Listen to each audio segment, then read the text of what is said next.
And we're live, everyone. Welcome back to this week's episode of the Electrek Podcast. I'm Fred Lambert, your host, and I'm joined by Seth Wintrow. How you doing, Seth? Good, Fred. Awesome. So this week we were all over the place. So I'm running on a little sleep right now, so bear with me. We went. I was in California for the Audi e-tron event, which we're going to talk about in a second. Seth at the same time was in Reno for the Interbike event. So we got to test out a ton of new e-bikes and a few other personal electric vehicles too. And then yesterday I came back from Vermont when I went to test out the Chevy Volt with a V, the 2019 version, which actually has a few cool updates that we're going to talk about.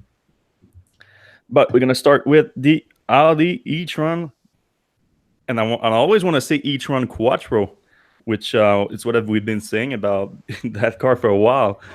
But at some point in the last few weeks, they changed the marketing of it, and it's just the e-tron, which refers to sort of the new powertrain, all electric powertrain I developed for the car. And like you're gonna have the same car with the Sportsback with a different look next year, and it's going to be called the e-tron Sportsback. But this one is just the e-tron. That's it. You also have the e-tron GT coming and so forth. But we didn't learn that much from the event itself, other than Audi has a lot of money to spend on these events, because that was like a huge event. They basically took over the Hilton, which is a huge hotel in Hilton Union Square in San Francisco. Then they put hundreds of people on a boat to bring us across the bay to Richmond to actually unveil this car. So that's a picture from the unveiling right here that you see behind me. And it's kind of amazing how much money these auto companies have for this marketing. Basically, it's like otherworldly, coming from like Apple and Google, who have quite a bit more market cap. And their events, basically you have to fly yourself to it, you have to put yourself up, and they like they'll give you like breakfast, and basically you have to pay for everything else. Whereas these auto companies will fly you out, first class, put you in a nice hotel. They didn't put me first class this one. What? No. What was that? All right, I gotta make some calls. And it's open bar, and that's it. That's the thing, though. It wasn't just the media. Like, they brought in hundreds of Audi employees, hundreds of Audi dealership employees, and they made a very big event out of it. Wasn't perfect. It wasn't very an efficient event, in my opinion. We didn't get to see that much of the car, like before the actual unveiling, which happened like at 9 p.m. local time, so midnight Eastern time. We had they took over sort of an auditorium in San Francisco, where they have a bunch of demonstration of each components of the car, but not the actual car itself. So we couldn't actually get a closer look, even though there was an embargo on everything. Either way, we didn't get to see the car first. And in fact, so the actual new thing that we saw was the full production car without any camouflage, because we saw the car like for not even like years now, very close to this, but always with their wacky camouflage on it. Yeah, I even saw it in New York with the camouflage. Yeah, and it was pretty close to what you're seeing right now, right? It's almost the same thing. Yeah, pretty much.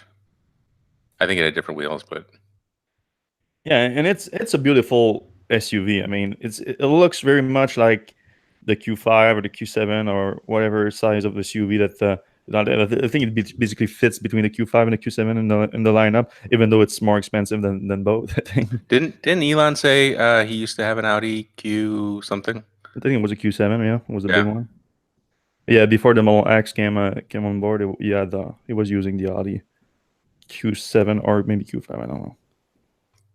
But yeah, the vehicle itself is beautiful. Oh yeah, the pricing that we see now, the pricing is the other thing that we didn't know for sure, but was confirmed. We had a pretty good idea based on the German pricing that was released a few months back.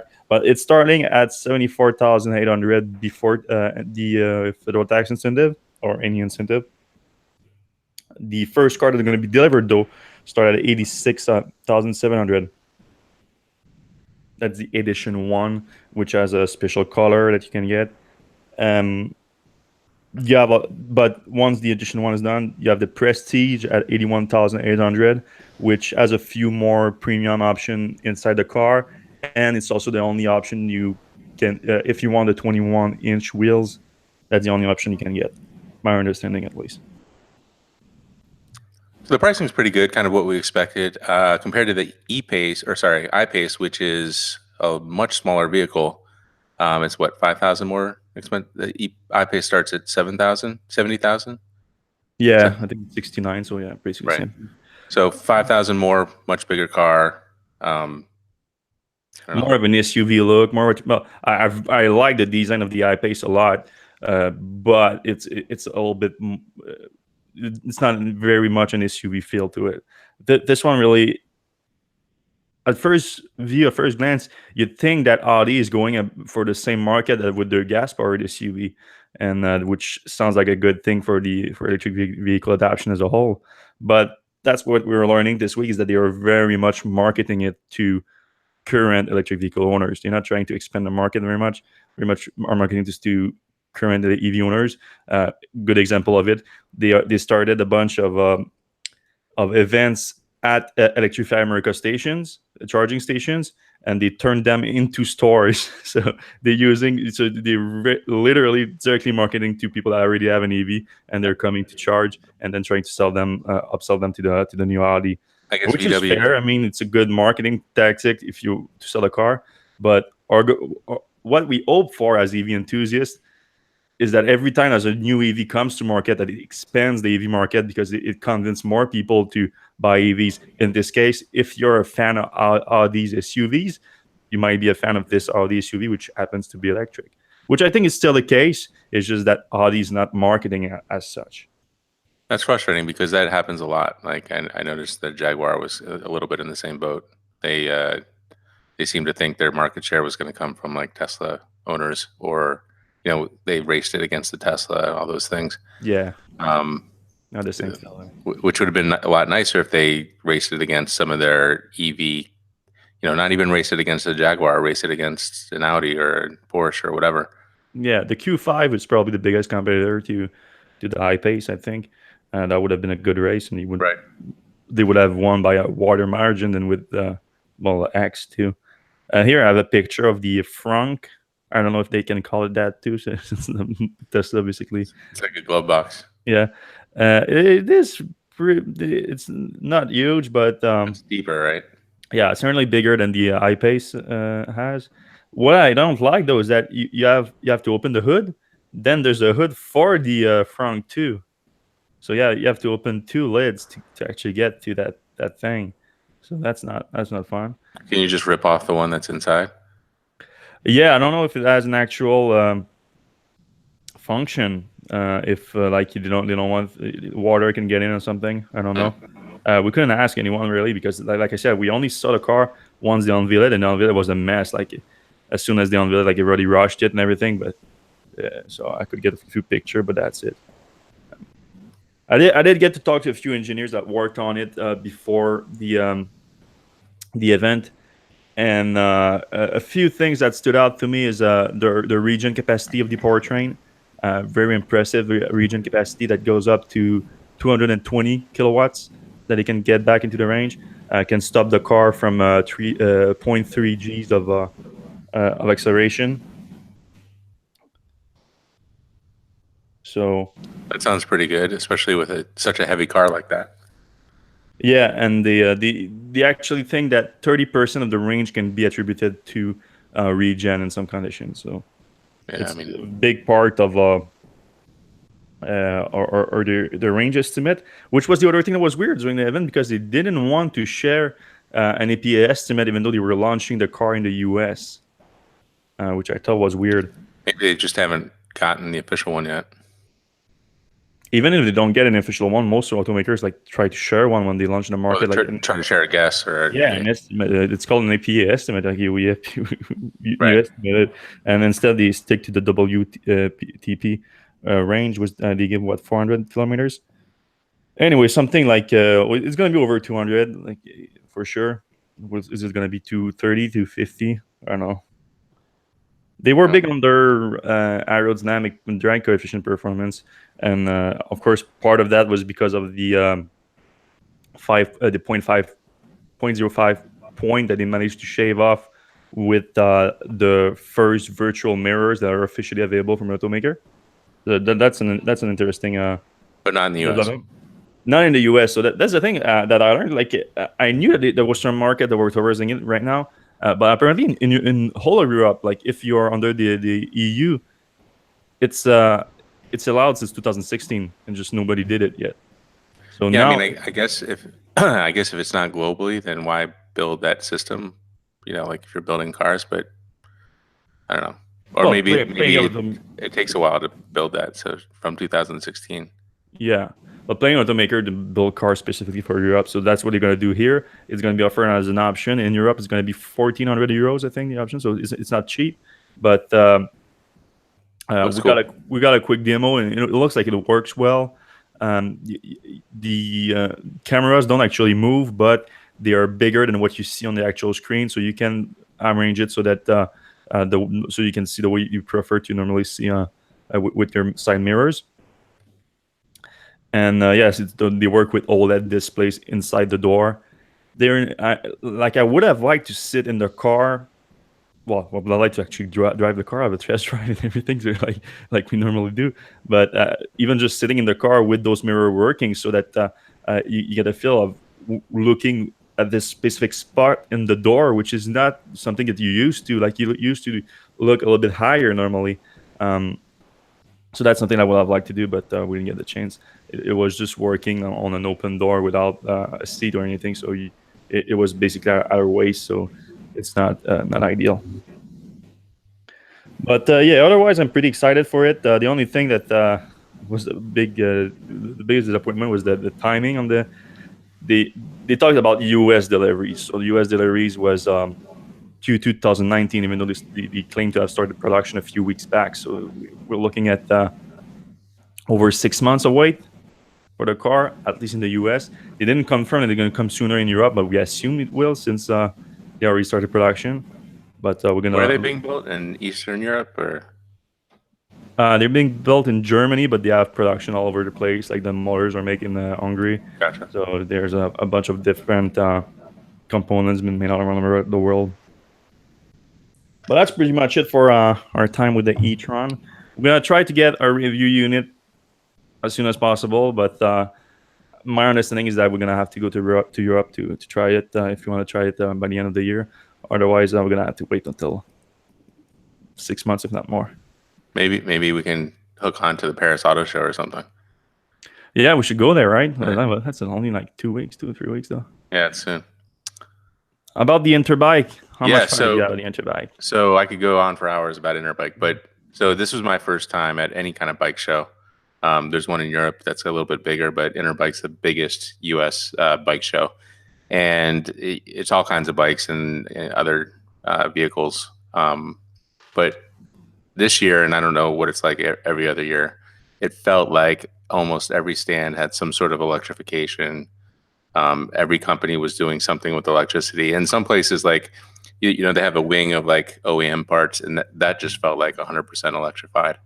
So, you know, I don't know if that's like, for instance, the Rally booth. There was one not electrified bike, and Rally, you know, Rally is big in the regular bikes. There was one non-electrified bike and maybe 20 electrified bikes. So it just seems like the electrified portion of the bike market is where everybody is kind of thinking about right now. It's growing, it's expanding. New things are happening a lot faster than the traditional bike market. So that's why Interbike had tons of stuff. So there was all kinds of stuff there.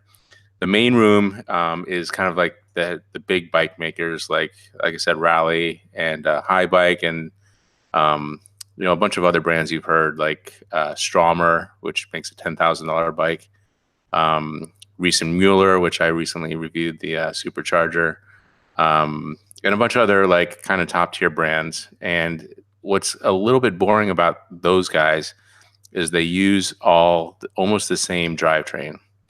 And it's made by Bosch, and Bosch, you know, I would say is at least 50% of the market of e-bikes right now. And that's fine. Like, they make a very good system. It's very reliable because of their market size and just the company itself.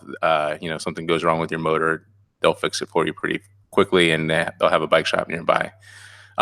So the main floor is full of these bike companies that kind of use the same drivetrain. So like you get on one bike, you pedal it around, you feel the same acceleration and quiet and whatever as the next one. So from a reviewing standpoint, that's a little bit boring. Still a lot of fun to ride bikes, and they even bust us out to North Star, which is a big resort near Lake Tahoe, and they let us bomb the mountain with like 100 different bikes. So I would just say if you like biking, you should go to Interbike next year. It's just so much fun. Well, was it like a media event first, and then there's a public event going on? Yeah, or so they do have the public part. So you have to pay $550, which is it's not cheap. Yeah, right. But you get 2 days of picking a bike up, like any of 100 different bikes, and either taking a gondola to the top of the mountain or just riding the electric bike up the mountain and then bombing. Going downhill. And they have a bunch of trails, like easy ones, hard ones. Tons of fun. Like I just couldn't, like the at the end of the day, like my back hurt, my arms hurt, from hitting the brake so much. Like I was just like, and I just, we wanted to keep going and going until like they kicked us out. So that's one part of the event. So you get to try out all the different bikes, and then they have a expo, which is more like a traditional CES kind of thing. Yeah. Where you have the booths and the big signs and the reps out there, and everybody's kind of showing off their wares. So, what I was saying before, Bosch pretty much owns like a big share of the main room. And there are secondary, I guess.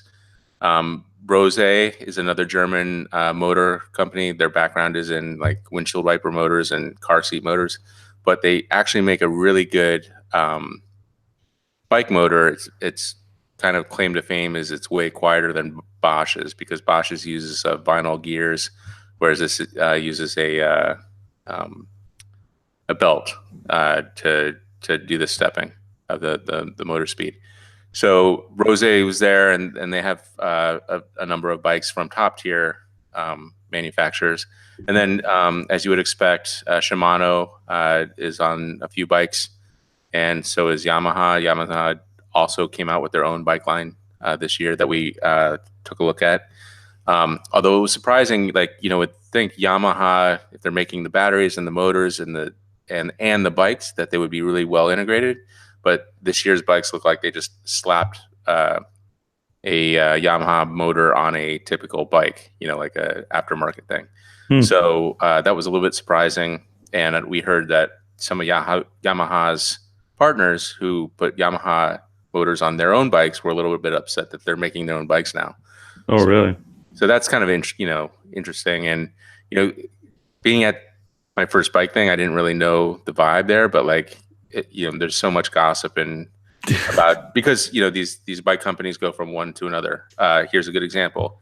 I have a Rally Redux electric bike that has a Brose motor and drivetrain, and my battery went bad on it. And I was talking to the guys about it at Rally, and they said, "Yeah, did you see the 2018 model?" And I was like, "No, I hadn't seen it yet."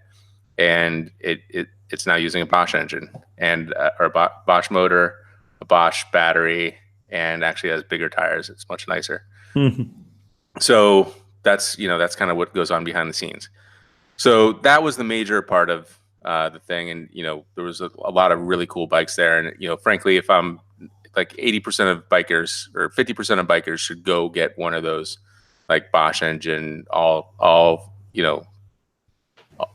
you get the full bike with full warranty from a respected name that's going to be there forever.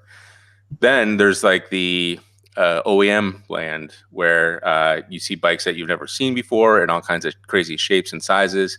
You see scooters. You see pretty much just like anything with two wheels, and that like that's mostly Chinese, Korean companies that are bringing their stuff over. So we saw some like really like interesting stuff there. So in the scooter world, we saw a scooter that had all-wheel drive, and it had this one had 500 watt motors on front and back, And actually, I wrecked. The only time I wrecked the whole weekend was on that scooter. And then it also had full suspension on front and back. So it would go from like 0 to 30 like almost immediately. It was crazy. And they're coming out with a faster one. So that's a 1 kilowatt scooter. They're coming out with a 2.5 kilowatt version of that later, which I think. And so we asked the CEO guy. I don't know if he was the CEO, but the head guy there. Is this dangerous? It sounds dangerous. And he's like, oh yeah, this is really dangerous. Like, no bones about it. He's like, this is really dangerous. Yeah, you don't want to be going more than like 30 miles per hour on no. There was no reason. And when you say scooter, like a bunch of people think the scooter is like it's the like a razor scooter. Yeah, like a razor scooter. Yeah, like you put along. So you fall from that, like if you land on your feet, like you're pro athlete or something. Yeah, I mean, and especially at 30 miles per hour. And he was saying something like, "It's this one, right? That what we're saying, that the one you tested right now." Yeah. So, crazy scooter. And then so from the bike department, there was a lot of like really cheap stuff, like fat tire, like kind of like a Saunders, like a fat tire bike with a 1 kilowatt engine, which is a little bit faster than Saunders. And they had those for like under $1,000, which is like, that's pretty interesting. You got a bike that can go probably 30 miles per hour on big wheels, on electric alone. Like, that's not a bad way to get around town for $1,000. Mm-hmm. But then they had the crazy, like there's a company called Leili, Leili, that we started hearing like people talk about like this company. There's like one place in the back corner that like you got to go check out. And so we went back there, and they had a 5 kilowatt fat tire bike, top speed 62 miles per hour, is like 104 kilometers. So yeah, you're basically highway speeds on a fat tire mountain bike, and there's like no extra reinforcement. It's just a regular like fat tire bike. So were you able to try it, or I did. I got it up to 45 on the little test track that's like around the parking lot, and it's almost like if you go full, you get a wheelie. A bit like the Surron. A little bit, actually a lot like the Surron. But Surron is not dual. You said 5 kilowatts. So was it dual motor? Or so this one was 5 kilowatt rear hub motor. Yeah, just like the Surron. The Surron is 6 at peak, but you mostly get 5. Yeah. Yeah, and I mean, this one has bigger tires than the Surron, so maybe that slows it down a little bit as well. But you're going 40 miles per hour for real. Like, it's not almost gets to 40. It's like you get to 40 in like under 10 seconds. Matt asked if you saw Gripe there. Gripe, which is the subsidiary of Rimac, which is known for the Grape wasn't there. But there were bikes that looked like, and this bike kind of looked like a Grape. I think Greg got pushed out of the market, basically, where they were just way too expensive. And you have things now like the Surron, which is like half the price of the Gripe, which is I mean, if you go on 6,000 euros, I think, or 7,000 euros starts the Gripe. So it's like almost $10,000. Yeah, I mean, and so there was a road bike version of that, but it was a 10 kilowatt, and it supposedly goes 100 miles per hour. And I swear to God, it's not. Like, this thing doesn't look like it's built much stronger than a typical road bike. So like these are basically like death traps. But I also tried that on the track. Also went 0 to 40 like almost immediately. And they're built like they're not gonna kill you at least immediately. And it has all that power. So like the question is like, how much more expensive would it be to build like a strong frame, a little bit like the Surron, but make it a nice road bike and make it legal, like kind of like a Zero or a Alta Motors motorcycle, but still keep like the economics there, like the battery costs how much and the whatever, and maybe you can get a bike for like under $5,000 that you can go on the highway with, that doesn't look like garbage, that you feel safe on. I feel like there's some middle ground that we're not covering, because like the lowest end Zeros are well over $10,000. A decent one start at like 12 or something like that. Right. So I feel like there's some middle ground where you could get a nice highway compatible bike capable for a lot less than something that's out there. And Micah Toll, our e-bikes expert guru. He does cover some of like the middle ground stuff. There's a company out of California that's producing like a $2,000 street bike, but it's more like a scooter. And he's actually reviewing a Gen Z scooter right now, which I'm excited to hear about. But these are like, there's no like assumption of pedaling on them, but they are street legal, and they can, they can keep up with traffic. They're not like, where bikes are sometimes falling off the edge of the speed. So there's that whole world of, where we think about, we could get a container ship full of those over and sell them at double the price. Like, the entrepreneur in us is kind of like, we could do something like that. But, something else that kind of was a, discussion among the vendors there is the Trump tax cuts. And we met, or sorry, not the tax tariff. Tariff, yeah. The prevailing wisdom is like, all of our prices are going up. We're not going to, we're just going to multiply by 1.25 everything that we have here. Some of the more shady people were like, we can just route it through Vietnam, or we have ways of getting around the tariff. So that's not, some will, some won't. That's not good. Yeah, I mean, it's just no one is talking about bringing the manufacturing to the U.S., which was the intent. No, that would just make people laugh if you even brought it up. Yeah, because like 25% is a lot less than what it would cost to bring it to the U.S. Right. I mean, that's before it took like 2 years to even get your factory. That too. The time is money. Right. So, it's just such an interesting event. Like I've kind of recently gotten more and more into e-bikes, and this was kind of just like a toy land for that kind of stuff, because you got the whole variety of motors, you got the whole variety of bike platforms. So you have everything from like a street, like a like a 10-speed kind of frame, very small wheels, electrified. In Micah's post, you'll see both Bafang, which is the kind of the top Chinese motor company, and another, Forenza or something, are building very small motors, but for like Tour de France kind of bikes. Okay. So it doesn't take a lot of energy to get those bikes going pretty fast. Everything up to like fat tire bikes that are even bigger than fat tires, almost like motorcycle tires or like ATV tires. They've got kids bikes. They've got, they've got recumbent bikes, just every shape and form. It's just like, and Micah did an amazing job. Like, I think he put up almost 5,000 words and tons of pictures and videos. So definitely check out that post if you have some time and are interested in bikes. But I don't want to take up the whole. Yes, it should give you guys just like basically a summary of what happened there. But Micah's post is really more extensive, like 5,000 words, like you said, and there's a bunch of videos and everything. So definitely check that out.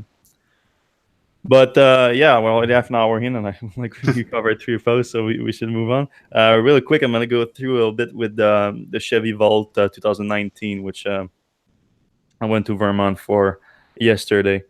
We already talked a little bit about the Bolt EV 2019, which didn't get much of an upgrade besides like a few new colors and a few like connectivity features and stuff like that.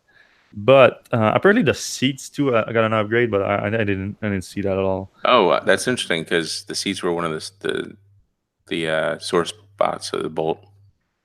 Yeah, well, they still are, in my opinion. Like before 2019 version, the side support was just way too small for me. I'm not a big guy, and like the side support was really an issue, and it was the same thing with this one. Even though they said they changed it a little bit, I don't know.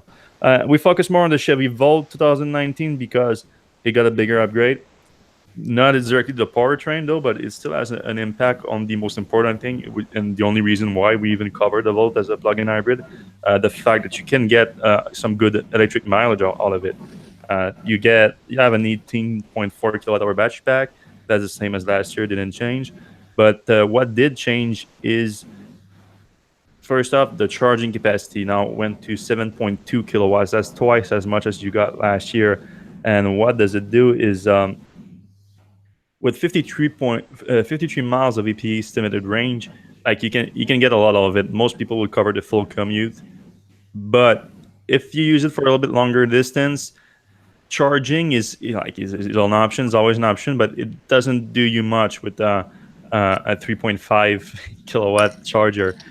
You need to stay there for hours and hours and hours just to get a full charge, or just like get like a few 20-30 miles of range. Now, if you have access to level 2 at work, in 3 hours you're gonna be fully charged. If you want to go on a road trip, 53 miles and a 7.2 kilowatt charger doesn't do enough to do a full electric road trip, but you might have to get less gas. And you once if you stop somewhere, you try to find somewhere that you get on level 2, then you can get a full charge, and you get your next 50 or so miles less if you're on the highway are gonna be electric. So that's good. The best example was what we did for the immediate test drive. The immediate test drive, we it was in Vermont, and we took the backcountry road, so uh, not very efficient in terms. With the highway is not efficient too. So we started with some highway, and then we went some very hilly backcountry roads, which took like 6 miles, I think, 7.1 miles out of the estimated range. That's a pretty cool screen that they got on the Volt that I wasn't aware of. They tell you that based on driving. So this wasn't my driving. Actually, I was paired with Dan Hinmans from Hinmans.com, and his technique. So the way he drove the car gave in zero point 0.6 more miles out of the 53 estimated mileage, electric mileage, but he lost 7.1 based on the terrain. So that's mostly like the hills and everything. Then I also lost about a mile based on the climate settings, and the 1.5 based on the outside temperature. But we got there with like 4 miles left of all electric battery powered range. And when we left, we were uphill when we were there, so we went downhill. And by the time we're downhill, like a few miles, like 1 or 2 miles, we had 6 miles instead of 4 when we started out. But we lost that pretty quickly, and that's when I was driving. Got the change to the engine, of course, which is very seamless. If you've ever been involved, you don't even feel it at all. And we got to Ben and Jerry's. We got to Ben and Jerry's, and by that time, we had driven 27.5 miles on gas, 47.4 on electric. So normally with him there, we need to go back on just the gas tank. But at Ben and Jerry's, they have level 2 charger, so we started charging, and we were there to about 3 hours. So we get a full charge. So on my way back home, not back home, but back at the hotel, uh, it was like a 45 miles trip back to the hotel, and I got like 30 miles of those on electric, which I normally wouldn't have gotten, or at least like if it was the whole charger, I would have probably gotten away with like 15 miles. So in that whole trip, with the new 2019 version, you get like 50 more miles out of range in this specific situation. Of course, it's a very specific situation. You have to figure out for yourself based on your driving, your normal driving, uh, what kind of difference it could make. But yeah, and those 30 miles, I didn't get the 50 miles EP. It was basically all on the highway, and I was maybe driving a little bit fast, not driving very efficiently. The other big change for the 2019 version, and that's big for here in Montreal, everywhere you have a cold climate, is the engine assisted heating system, which is something that you had since the first generation Volt. The engine kicks in to assist in the heating whenever it get cold outside, like minus. I've heard anything that with it kicking in from minus 10 Celsius, anything close to that. So even though you have a short commute, like let's say like a 15 miles commute, you could get just on the battery pack there with the heating system running on the battery and everything without having to kicking the engine. But because the way that the system is set up, you couldn't disconnect that at all. So even though you can get there on battery, you still have to spend some gas. The engine kicks in and it helps the heating system. With the 2019 version, they tune it differently so that now it only kicks in at minus 25 Celsius. which is cool. Yeah, which is a big difference. I mean, here in Montreal, you still get below minus 25 a few times a year. So you would still get to spend gas however you want to use the Volt, but a lot less often during the winter for sure, because most of the time it's going to be closer to minus 15 in those range. So basically, the bottom line is with the 2019 Volt, you can get more electric usage out of it than you would with the previous version. If you get the charging, because I didn't mention that, I think the new charger is an option on the base version, $750 option. It's standard if you get the higher end version, which I think is called the premium something, premium LT. So yeah, you can get more electric usage out of it, which is a good thing if you ask me. But it's still a plug-in hybrid. It's still, in my view, sort of a step between gas-powered cars and all electric. It has some compromises because of that. Yeah, I think the Volt occupies a very interesting spot. It is actually a solid EV because it does have 50 miles of range, whereas like, the Prius plug-in or whatever plug-in hybrids, or a lot of the BMW plug-ins, for instance, they only have like 10 or 15, 20 miles of range. And you're going to hit gas pretty often with those. Whereas the Volt, you can pretty much guarantee, unless you have a long commute, that you're going to at least get to work on electricity. And then theoretically, if you have a charger there, you can get home. So even without charger too, which should be mentioned that I think it's like 35 miles the daily driving range of most people. Right. Both ways. Round trip is under 20 miles, or one way is under 20 miles. You always people that tells you, oh, but then that's not me. Yeah, I have to do like 60 miles a day. Yeah, that's you, but the average is not that at all. Right. And even 60 miles, like most EVs, if you can charge anyway, that's like, so we kind of like the Volt because like it doesn't shift on as well. Like, if you're driving, for instance, I drove the Mitsubishi Outlander, and there was no way to stop the PHEV, and there's no way to stop the Electrek from coming on. If you're going up a hill, it's just the gas to come on. Yeah. So the gas comes on when you go up hills, when you try, accelerate to get on the highway. It's kind of like, there's no rhyme or reason to it. And that's similar to the Prius plug-in. Like, we thought the new Prius plug-in was going to be electric only, but if you hit the hills or whatever, the gas kicks in. That's what's great about the Volt, and it even got greater this time because now it won't kick in until the temperature gets below 25 degrees Celsius, which is quite cold. Yeah, or if you run out of battery, even. Right. But yeah, I think it's a very good update, really. And it's a good transition car. So if you're nervous about electric driving and you want to have that gas backup that you know and love for 20, 30 years or something, you're used to it, it's there. And then you drive a Volt for like a couple years and you're like, yeah, the next car I'm going to get is going to be a full electric, maybe Chevy Volt or whatever, Tesla, because you know that you've driven it so many miles and you've used just almost completely electricity. And actually the one time that you did use gas, you wish you had a Volt because the Volt has much more range. Yeah, and if you use gas, if you have to go to the gas station a lot less often because it becomes even more of a chore, it's not routine anymore. Right. Like if you go like every month or every 2 months or so, like oh shit, I have to go to the gas station now. You don't want to do that anymore, and you're gonna go all electric. Right. So that's another aspect. Moving on to Tesla. Let's talk a little bit about Tesla. Tesla. Okay. What is that? Yeah. The Tesla Model 3 got its safety ratings from the crash test with NHTSA, and it got a perfect safety rating of 5-star in every category and every subcategory. So a perfect rating from NHTSA, which was the same that they got with the Model S and X, perfect rating in both cases.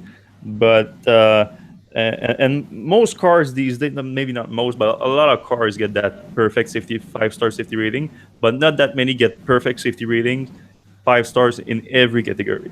So very good for the Model 3, because a lot of people that was a surprise for me, but and it does make sense. So I don't know why it was a surprise, because personally I'd never think about that when I buy a car, but most people, it's the main thing that they think about when they buy a car. It's the safety of the vehicle.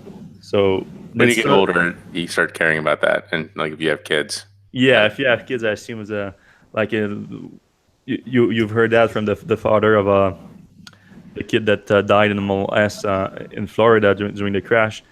Like plenty of people were saying, "Oh, the father should have never given a super fast Tesla to the kid, which was speeding when he died, unfortunately." But that's what the father said. Actually, he said, "I bought the Model S to my kid because it was the highest safety rating one." So and Tesla did the right thing after that too. They actually came out with a new feature when if you give your car to your kid, you can limit the top speed and everything, which is a good thing. But Yeah. yeah, you can see all the crash test of video if you have you're not bothered by seeing beautiful Model 3s being completely destroyed to pieces. Yeah, I think the best one is the side impact one where, it goes right into the Um, driver's side, yeah, and like the Model 3 barely moves, whereas if you look at other I think we got a Twitter response where it had like, Camry and all the other kind of similar sized cars, and the pole ends up like, in the middle of the driver area, whereas the Model 3 barely even moved the vehicle. yeah. And after that was revealed, we posted that early yesterday morning. Elon Musk started tweeting about, "Oh, you're gonna see also the real probability of injuries numbers that's going to coming out. I haven't come they haven't released that yet, so we're going to look into that. But what Musk said, he said that he thinks that it might be the lowest probability of injuries ever. Which when he says that, Musk claims that it makes the car with the less chance of being injured in it. But he said the same thing with the Model S or maybe the Model X, I don't think, and it's had some issues with those claims. So take that with a grain of salt. But I can't until believe that they still let him use Twitter. yeah, to be fair though, I wasn't completely on board with Nitso as retort to that. Like maybe like Elon didn't phrase it correctly on Twitter at that time, but he was a lot more careful this time around. I think on this front. But we'll wait until we actually see those numbers from Nitsa if they even release them. But then Tesla's really probably going to release their own blog post based on the numbers making their claims. We're going to look into that when that's released. What else we learned this week? Yeah, we posted earlier today about the Model 3 production numbers. As usual, on Friday, we try to update you with the latest production numbers, which are especially important now that Tesla is pushing for being profitable by this quarter. And they're trying to be profitable this quarter, and if not, hopefully next quarter. And that's reliant, of course, on Model 3 production ramping up and gross margin increasing. What we revealed today is that this week the Model 3 production went down to 3,800 units, around 3,800 units from 44 last week. But there's still some good news, mainly that they achieved last Friday a production record of 800 over 100 cars in a day for the Model 3, just for Model 3. Just Model 3, yep. Yeah. So that's good. And during 2 days during the week, they got the production of both Model S and X, Model S and X and Model 3 to over 1,000 units. So the reason why the overall drop, because it was 3,800 for the Model 3, but 6,000 or about 6,000 total with all three vehicles combined. And the reason why it dropped from last week seems to be because of Sunday. So it was for some reason Sunday that they only produced 325 cars, around 325 cars. That's Model S and X combined with Model 3. So not sure what happened there, but it looks like there was probably a production shutdown for a while, maybe a shift or two or something like that. Maybe the Jewish holiday. Probably not. Isn't that like every Sunday? No. I mean No, the no, Yom that's Kippur Christian. one. You're not supposed to work on Sunday. Right. Right. Yeah, that doesn't work very much with today's business world. But yeah, so the new totals now are over 70,500 cars, including over 46,000 Model 3s. Um, And what is Tesla's estimate? 50 for the quarter? 50 to 55. So if they produce the same thing that they produced this week, they're gonna be right below. They're gonna be very cutting close for the 50,000 mark. But if you go with the day average, they should be right over it.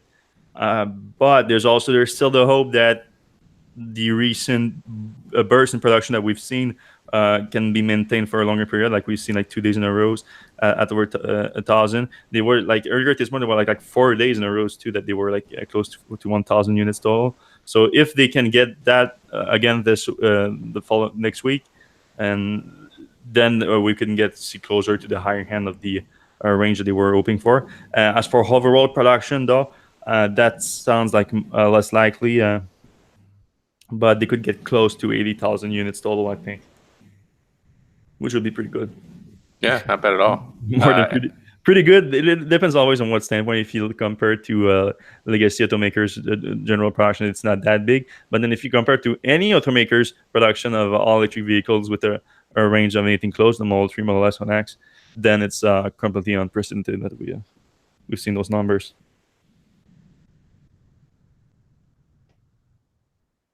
Oh yeah, another thing that we revealed yesterday about the Model 3 was the new orders for the performance Model 3 version. We've just talked about production, which Tesla needs to maintain at higher levels than they did in the past few quarters. But they also need to increase the gross margin, and one way they can do that is selling higher margin vehicles. And the dual motor performance Model 3 is certainly one of those, starting at $64,000 instead of $49,000 for the long range base Model 3, basically. The base version, of course, is supposed to start at 35,000, but that's not yet available. Yeah, what we reveal is that in the past 2 weeks, so Tesla apparently has a new program in-house, much like the referral program for the Tesla owners. The internal salespeople have an incentive to sell the Model S and X, especially the inventory vehicles. So not necessarily like new custom orders too, but they have to, at the end of quarter, Tesla's trying to move their inventory vehicles to, of course, boost their quarterly number, and to also sell the performance Model 3. And what we learned is that since from September 7th to yesterday, they managed sold 1,124 Model 3 in North America, which is pretty impressive because we're talking about being like 4 months after they first opened the orders. So that must have been like a really huge influx of orders, but that was based on years of reservation holders being able to order the new cars. So now 4 months later, that gives us a better look at the order rate of the vehicle. So in the past 2 weeks, it was around like 600 a week, which is a significant part of the production capacity of the Model 3 and all, which like we saw just now was 3,800 for last week. So that increases the overall mix. Inside the mix of Model 3s, it increased the average price of the car a lot. And it probably gave a lot of referral codes to Tesla owners too. Yeah, well, that's the thing that changes a little bit, because if you cannot say that that's going to be the average going forward, because during those 2 weeks, there was the last 2 weeks that owners were able to, if you order a Model 3 Performance, you get the free unlimited supercharging. Now it's back to just $100 credit if you use a referral code.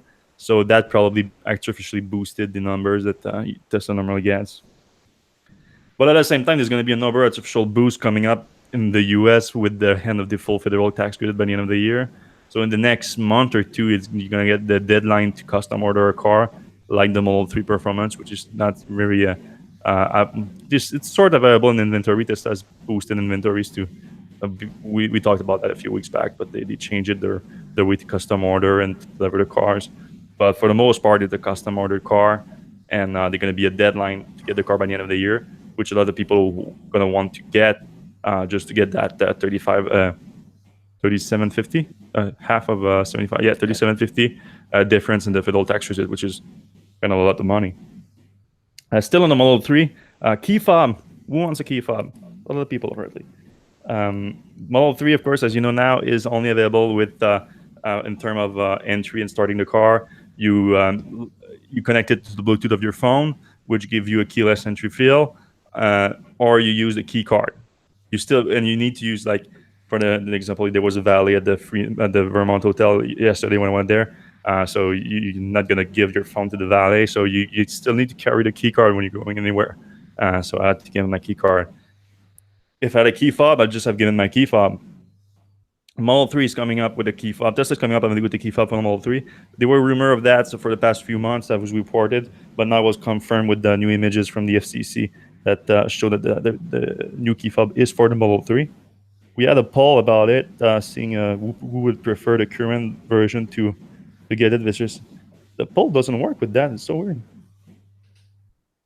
Answer first. I can read it to you if you want. The key fob was 51.67%, and the phone and NFC key card was 48.33%. So 3,700 votes to 3,500 votes. Pretty close to even, but key fob won out by a few percentage points. Yeah, that's interesting. Yeah, so I think a lot of people. So we contacted Tesla about some info about that. Like it's public now. We know it's coming. So what about you? Tell us what's your plan with that? Are you gonna? Is it gonna just be offered with new cars? Is it gonna be people are gonna be able to purchase it as a retrofit and have it connected at the service center? They're gonna link it to your car, whatever. So how much is it gonna cost? If it's that, they didn't even answer me. Wow. I noticed that since I have Android and an iPhone, I feel like the people with Android phones, the Bluetooth stops working more often for the Model 3 doors than the iPhone. I don't know if that's something that can be fixed. Yeah, it's not just you. A lot of people reported that. So if you have it might have been fixed in a recent Tesla mobile app update. Oh, okay. We've heard that it was fixed for a lot of people with might be in a month ago or something like that. Yeah, so maybe if your phone, whether it's an iPhone or Android, doesn't work as well, maybe this is a nice little solution for you. Yeah, I haven't had any issue with mine so far with the Bluetooth connection on my phone, but if they offer one at a reasonable price, I might go for it. I think. Yeah, they're kind of cool to have anyway. Yeah. The dash cam features. So Elon Musk has previously linked the dash cam feature to the version 9 release, but when the version 9 was, or an early alpha of the version 9 was leaked last month, earlier this month, but it was a build that was dated, I think, the last week of August. Didn't have any dash cam feature in it. Didn't have much in it aside from the UI on the center display that looked more like the Model 3 UI. So now Elon said that the engineering team got together and made a version of the feature, which he says is going to be available as a beta in the first version of version 9, which is supposed to come out in the next few weeks. Which is supposed to be in the early access fleet like this week or something like that. And I don't think it's there yet. So don't hold your breath, everyone. But at least, don't hold your breath about the version 9 being released. But at least it sounds like the dash cam feature is going to be in the version 9, which is a good news. Especially good news because I've been hearing about people that are getting their Tesla, especially like the Model 3 now, since there are more of them out there, being vandalized, and the owner swears that they don't think that it has anything to do with them personally, that they're just being vandalized because it's a Tesla, and they don't even know who's the owner. So it's not like a personal thing. It's just people vandalizing car because of the Tesla. There was a big one in Montreal last week where the guy, his whole hood completely keyed, the entire hood. So that's worrying me a lot. So I didn't want to buy that. I want a dash cam, but I thought I'm not gonna spend like $100, $200 on something if they're gonna just offer it to me as a software update. Actually, it will function as a theft deterrent if everybody knows that every single Tesla, all the cameras in them are going all the time. A vandalism or theft deterrent to know that that car is recording everything around it at all times. So but they need to release the feature. They need to release it, but like in the future, after they release it and everybody has it, and you start seeing YouTube videos of people vandalizing and getting caught or whatever. Yeah, that's a good point. So that'll be another kind of feather in Tesla's cap. Mm-hmm. But still, like the timing of it is important. Like, I'm especially delaying the purchase of a dash cam, thinking that this is going to come the next month. But if not, it's might as well buy one if it's still delayed again. Oh, what happened here? Tesla increases supercharger idle fee. So to to decrease wait time. So we already know about idle fees. It's something that Tesla introduced back in 2016, a 40-cent fee per minute if you leave your Tesla at the charger after it's done charging for more than 5 minutes. So after 5 minutes, you start getting charged $4, $0.4 per minute. Tesla is increasing that now to 50 cents if the occupation of the supercharger is between 50% and 100%. If it's 100% occupied, so there's might be someone waiting to get a charge, then it goes up to $1 in the US, 1.30 in Canada. And if it's less than 50% occupied, then they waive the fee completely. So you don't have to worry about it if you just go to a station and there's like no one there, which is there are a lot of stations like that right now, depending on when you use it. But if there's people, try to think about that and try to be a little polite about it. And yeah, the over 100% thing is really annoying when that happens. Mm-hmm. And if you still have a 5-minute period, like that they waive the fee. There was a few other thing that was in the update too that we got. If your account goes to $50 and it's unpaid, so your unpaid balance on the website goes to $50, they will remove your supercharger access until it's paid. So that's the way they're making sure that people are paying for it. So they're not going to do like a credit check on you and whatnot just for the supercharger idle fees. So that's their way of incentivizing people to actually pay those fees, which get accumulate on your Tesla account on your website. Yeah, that's on their website. Yeah. And they're gonna So on the website on your Tesla account, you can link a credit card for that. But they say that they're also gonna be in the future update. You're gonna be able to link it to your directly from the car. That's not a big difference, but whatever. So in other news, VW had yet another press release. But in this press release, they have vehicles like the e-cabby, the cargo e-bike, which they announced during Interbike, which should have been at Interbike, and then the ID Buzz Cargo. And I think the ID Buzz Cargo is clearly the most interesting. Apparently, they're all kind of interesting because apparently they're all coming to production. Like it's all things that they want to actually produce. So that's Volkswagen commercial vehicles, which is a different division than the Volkswagen passenger cars. In terms of the ID Buzz Cargo, of course, you're gonna see that it's like the ID Buzz period, which was the microbus that Volkswagen unveiled 2 years ago, which is coming to production in 2022. They actually say that the cargo version is going to come out in 2021. So they want to bring it to production in the next 2 to 3 years. And they have, like you said, the cabby, which is made to be a taxi and electric taxi. They have the transporter one, which I don't know. This is basically like a shuttle, I think, an electric shuttle. Mm-hmm. And yeah, the cargo one, it looks cool. The little cargo bike. I like the frame of it. I wonder how the steering is going to work because it looks kind of like the two wheels will have to turn with the. Yeah, it'll be interesting to see how that works. Yeah, I don't know too. Yeah, I want to try it though. Moving on. Oh yeah, well, that's something that we learned with the unveiling of the e-tron actually, but a day later, Amazon actually sent us some more information. They are getting into the full electric car charger installation process. So normally, Amazon already sells a bunch of home electric car chargers. You can order it directly from the company. But now they are combining that with their Amazon Home Services, which links you from Amazon to people like cleaning services and handyman workers and things like that. Yeah, local contractors. Local contractors, exactly. Now what they're going to do is they're going to combine the fact that they sell their home chargers and those services. They're going to include electricians that are certified to install home chargers. And you're going to handle the whole process through Amazon, where you have to just answer a few questions and order the charger. Then they're going to link you to the electricians, and you can pay from Amazon. So that's just a way to streamline the whole process, which is actually not that complicated either. You just you buy the home chargers from whatever, from Amazon right now, or from any other other retailer, or from the manufacturer themselves, like in the case of Tesla. And you just call your local electrician. Most of them, if they're a master electrician, they are able to install that. But you can get an estimate from Amazon by answering a few questions, so that could be cool too.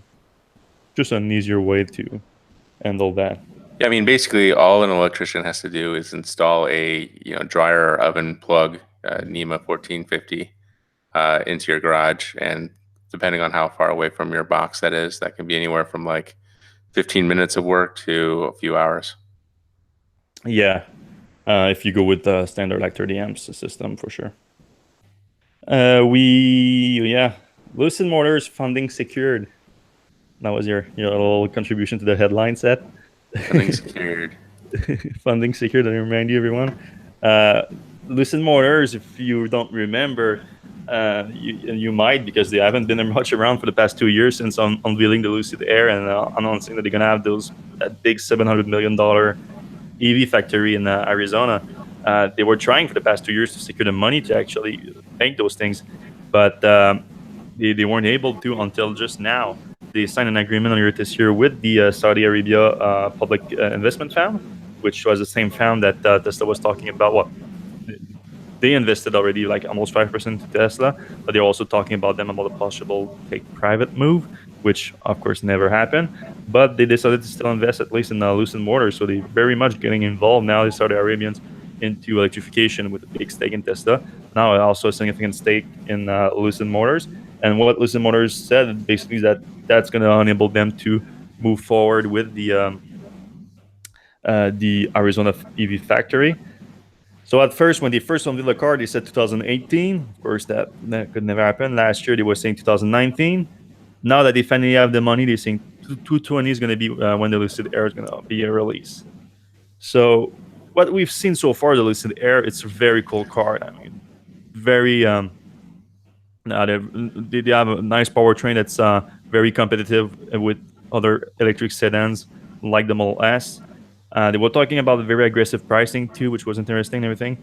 But now my concern is that with those 2 years of delays that we just seen, by 2020, the competition might have moved ahead already with the development process, because we know it takes a while to get a car to market, even longer if you don't even have the factory ready yet. So I don't know. It's going to be a lot tougher, I think, for Lucid Air now than it was 2 years ago, if they could have secured the money 2 years ago. But I'm still hopeful because there are a lot of great people working there. They were able to recruit some top talent over the last 2 years. Yeah, it would be nice to see a second pure EV company get going. Well, Faraday Future did get its own investment. They were sort of the same situation for a while. A third EV company. Yeah, they were in a similar situation, and then they got their money secured earlier this year, like in January, something like that. Now, Lucid Motors also get their money. So everyone got their money at the end. Yep. Which is good for electrification effort. Speaking of something good for the electrification, look at that car. Look at that car. It looks like they took some inspiration from like a Camaro or a Charger or something. Yeah, not the new Camaro. No, have you seen the new Camaro? Oh. No. Terrible. They completely destroyed the image of the Camaro. This one looks more like a Camaro than the new Camaro, really. And it's coming from a French automaker. It's coming from Peugeot. That's kind of unprecedented. I don't think I've ever seen Peugeot with a car that looks like an American car. Well, it's actually, they said that they're taking their heritage from the 504. That was a coupe that was in the 70s and 80s, I think. I think they ended production like 85 or 84, something like that. And oh yeah. But like I think right now it looks more like a Camaro still. Like of course, Peugeot didn't have that car for the past 30 years, so it didn't evolve like the muscle cars and the coupe did in those years, like the Camaro did. So I think that's why we see that car and we think more of the Camaro than we think of the 405, but the 504. But why we're talking about that car is not because it's a cool looking muscle car. It's because a cool looking muscle car that happens to be all electric. And Very cool looking one for sure. But they also talked about the electric powertrain. Oh yeah, we got the interior too. We have to talk about the interior a little bit. Interior is But pretty cool. yeah, they said that it's equipped with a 100 kilowatt hour battery pack, which is pretty big for a coupe, and 600 kilometers of range. They said that 100 kilowatt hour battery pack on A that's 373 miles. Of course, that's WTP, so real world range should be closer to something like 500 kilometers or 300 miles or something like that. They're talking about a all-wheel drive electric powertrain. They didn't say how many motors, so I would assume that it's at least a dual motor system, which is make more sense when doing an all-wheel drive in an electric car. Talking about 340 kilowatts of total output for 0 to 62 miles per hour, 100 kilometers in less than 4 seconds. Top speed of 137 miles per hour, 220 kilometers an hour. And look at that interior. It's built around autonomous drive. It's built to be autonomous, but they want you to still be able to drive. So what they did, and they want to be a fun experience. Of course, the muscle car-like vehicle. They want to be built around the driver. So you have a steering wheel and everything, but it retracts to go to autonomous mode to give you more space to enjoy that beautiful velvet blue interior of the car. And it's sort of like the 70s car bench feel to it, but it's not actual bench. It's two captain seats, it's two independent seats, but I love the interior for some reason. I find it very cool. Yeah, it's not bad. Yeah, That steering wheel is kind of like the Tesla Roadster a little bit. yeah, even cooler than Tesla Roadster. That thing. It's I like the wood veneer on the sides, but the seat I cannot get over with them. It's just so cool.